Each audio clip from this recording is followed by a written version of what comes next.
महाराष्ट्र सरकार द्वारा सुरक्षा रक्षकों की भर्ती प्रक्रिया में किए गए संशोधन के विरोध में प्रहार जनशक्ति पक्ष की कामगार संगठना ने सहायक कामगार आयुक्त कार्यालय अमरावती के समक्ष फांसी आंदोलन शुरू किया है।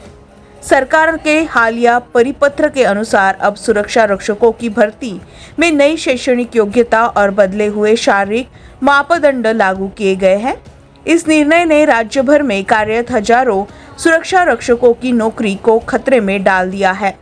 प्रहार संगठना जिलाध्यक्ष छोटू महाराज वसु ने आंदोलन का नेतृत्व करते हुए मांग की है कि सरकार तुरंत यह परिपत्र रद्द करे।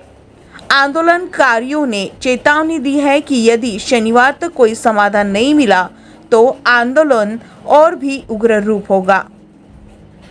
यह प्रदर्शन एक गंभीर सामाजिक संदेश भी दे रहा है। सरकार की नीति बदलने से नौकरी पेशा मजदूरों का भविष्य खतरे में पड़ सकता है।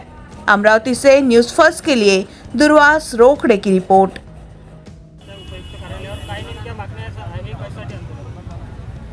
मी छोटू महाराज वसू, जिल्हा अध्यक्ष प्रहार संघटना। आज या ठिकाणी जे फाशी आंदोलन मान्य कामगार आयुक्त यांच्या दालनासमोर यांच्या ऑफिसच्या बाहेर आज ठरवलेलं होतं। गेल्या महिन्यामध्ये सुरक्षा रक्षकाच्या विषयी एक नवीन जी.आर. शासनाने काढलेला होता। त्या जी.आर.मध्ये अतिशय जाचक आहे आणि त्या शिक्षणाच्या अटी म्हणा किंवा त्यांच्या ग्राउंडच्या अटी ह्या अतिशय जाचक असल्यामुळं त्या काही 3 वर्षापासून 4 वर्षापासून सुरक्षा रक्षक काही कार्यरत आहे जे प्रायव्हेटमध्ये आहे किंवा कुठेतरी ते सेवा देत आहे, परंतु अशा 4-5 वर्षापासून कार्यरत असणाऱ्या सुरक्षा रक्षकाला त्या मुलांना हा जी.आर. प्रमाणे कुठेच त्यांचा फायदा होणार नाही, ते त्या सुरक्षा रक्षकामध्ये लागू शकणार नाही। म्हणून या ठिकाणी आमचं असं म्हणणं होतं की जुना जी.आर. प्रमाणेच तुम्ही या सर्व सुरक्षा रक्षकाची नियुक्ती करा। त्यांच्यावर नियुक्तीचे जे काही कार्यवाही आहे त्या जुन्या जी.आर. प्रमाणे करा। ज्या जुन्या जी.आर. प्रमाणे जर केले तर हे सर्व सुरक्षा रक्षक जे 4 वर्षापासून 5 वर्षापासून जे सेवा देत आहे त्यांना सर्वांना न्याय मिळेल। परंतु या कामगार ऑफिसचं निष्क्रिय धोरण एवढं आहे की महाले आणि सय्यद जेव्हा इथे कामगार उपायुक्त आणि अध्यक्ष होते त्यांनी गेल्या 9 महिन्यापासून या अमरावतीच्या कामगार ऑफिसमध्ये अध्यक्षपदाची खुर्ची खाली ठेवली। 2 वेळा आले 8 दिवस राहिले आणि सुट्टीवर गेले। त्यामुळं 2023 पासून यांच्या फायली ज्या तिथे धूळ खात पडलेल्या आहे त्या फायलीवर कार्यवाही झाली नाही। त्यामुळे या सर्वांचं नुकसान होत आहे, या सर्व बेरोजगार मुलांचं नुकसान होत आहे जे 3-4 वर्षापासून सेवा देत आहे तुटपुंजा पगारामध्ये।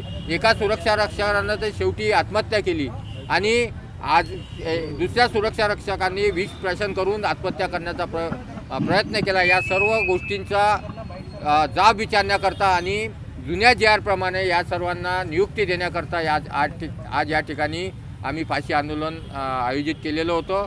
परंतु आयुक्त मॅडम ज्या आहे वाघमारे मॅडम यांनी सांगितलं की आम्ही तुमच्या सर्व ज्या मागण्या आहेत त्या आम्ही प्रशासनाला पाठवू, मुंबईला पाठवू, कामगार मंत्रालयात पाठवू आणि आजच्या आजच तो प्रस्ताव तयार करून पॉझिटिव्हली तुमच्या ज्या मागण्या आहेत जुन्या जी.आर. प्रमाणे यांना आदेश द्या, यांना नियुक्ती द्या। ही जी मागणी आहे ही आम्ही आजच्या आज त्वरित ईमेल करून ते शासनाला पाठवित आहे आणि म्हणून आम्ही या सर्वांनी आज निर्णय घेतला की शुक्रवारपर्यंत या सर्व गोष्टीवर निर्णय जर झाला नाही, या सर्व कामगारांना न्याय जर मिळाला नाही तर शनिवारी आम्ही आंदोलनाची तीव्रता वाढवू आणि आंदोलन वेळेवर कोण्या प्रकारचे होईल ते प्रहार स्टाईलने आम्ही ठरवू, प्रहार स्टाईलने आंदोलन करू। धन्यवाद।